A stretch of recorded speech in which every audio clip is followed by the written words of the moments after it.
Hey, Don here. Howdy, hello, ni hao, konnichiwa, bonjour, salute, buenos dias,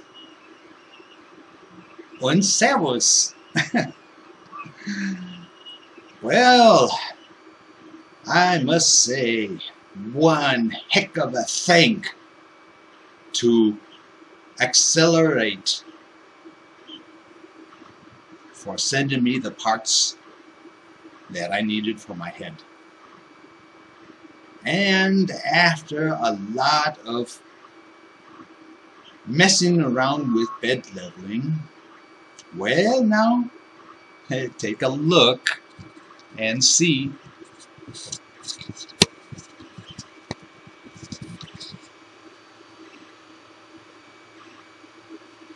Yeah, can you see that?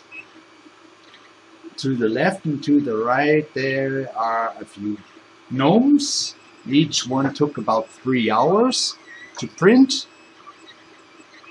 and they look freaking cool without any problems at all.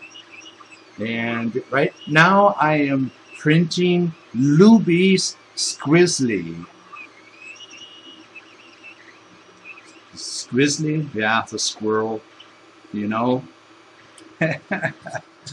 Yeah, but that is coming out. Oh man, the quality, you won't believe that. That is so freaking good what's being printed right now. That is so freaking cool. And this print is about 11 hours.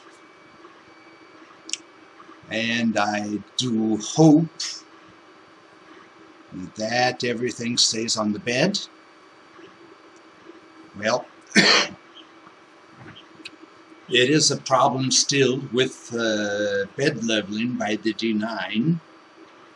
I do have to, every time a print is finished, for example, and I don't want to start a new print because it's going to be late in the night or something, I turn it off.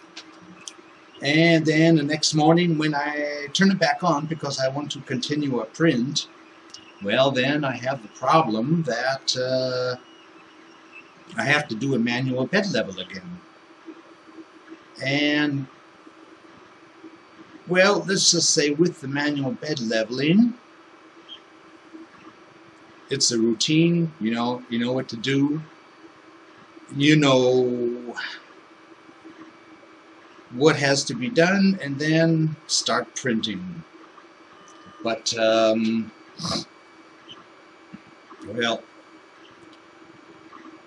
I do think if I do this new software update on the printer, that might help. And then all I have to do is just do one manual bed leveling and then an automatic bed leveling to check everything again, and then it will be saved, and I do not have to start doing that every time before I do a print. But well, let's just say right at this time I do not trust myself updating a printer like this. I mean, it would be nice if there was somebody who does not live too far away from me and would be kind enough to come to me and help me with this software update. But that would have to be somebody who knows what he is doing. But yeah. Anyway, one thing is for sure. That guy back there, this I3, problems. I do not know why. Might be because it's 4.5 years old, 5 years old, I don't know. When I bought it, it was used. And I do not know how old it was at that point. But I've had this printer for, yeah, over 3.5 years. So that means that printer is at least 4.5, when not 5 years old. And it is just making problems. So what I decided to do with that one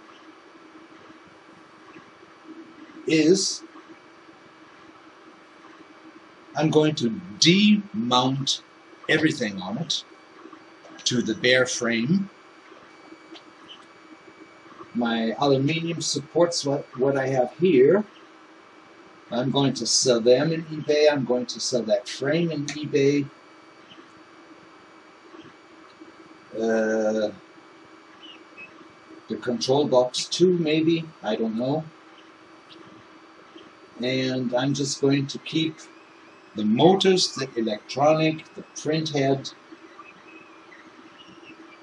Well, about the print head, I'm not sure. I might sell that in eBay too, because I have a E3D V6 coming with the post sooner or later, I'm not sure when. And with this online calculator, which you can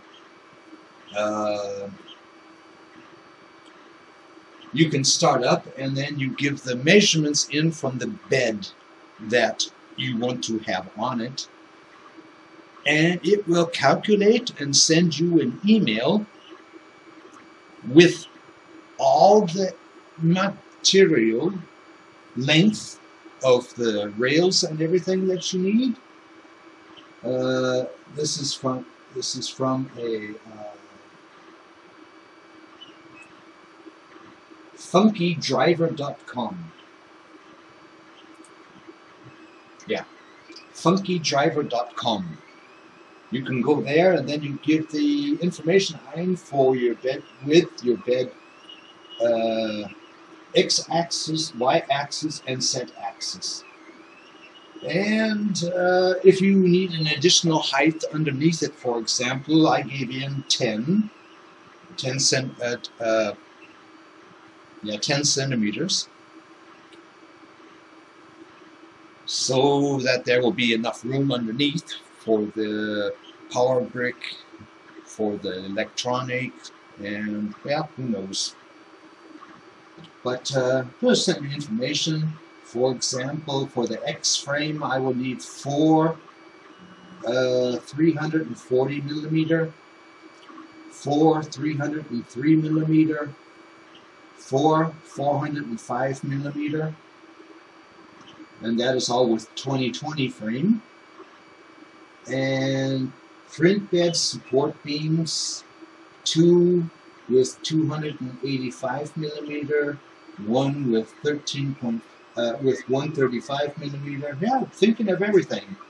And then it tells you, for example, total 2020 T-slot aluminium required, including a 5% cutting allowance, is 5,142 millimeters.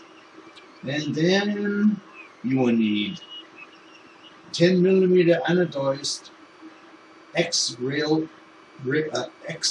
rails, 360 millimeter, 8 millimeter hardened steel rails, 300 millimeter, 800 millimeter hardened steel Z-axis rail, 395 millimeter, but it doesn't tell you how many you need. It's just a question, only one, or is it maybe 2 or 3 or 4 from each? But it also gives you the information, T8 lead screw, the length for inserted direct into the stepper motors. GT tube belt includes a 500 millimeter cut margin, 2,100 millimeter. But yeah, okay. Of course, you're going to need your corner brackets. You're going to need your T-nuts and screws for it, and a lot of other things. Who knows? But that is all for a hypercube. Yes, I am going to build me a hypercube. And because my normal print bed here, that's a 6mm milled aluminum plate with the hotbed right underneath it, that would be good for hypercube, because it is 100% flat. But who knows? But one thing is for sure, I do need support for this channel. Would be so nice if some of you could help me out. You will find links down below for Patreon, for PayPal, for Buy Me a Coffee. You can also find my Amazon wish list down below. There are some parts on it for the hypercube which I will need. And most of you know I do not have a lot of money each month from which I can live from, and well, let's just say it's only about 50 or 60 euros each month that I can invest into my makerspace without having too many problems, as long as no other bills come up. This month was again a hard month. At the 15th, I was standing there with hardly any money to buy food. Yeah. And that was only because of other bills. Nothing having to do with the makerspace. But anyway, as always, I do wish you all happy printing. Have a nice day, and take care, everybody.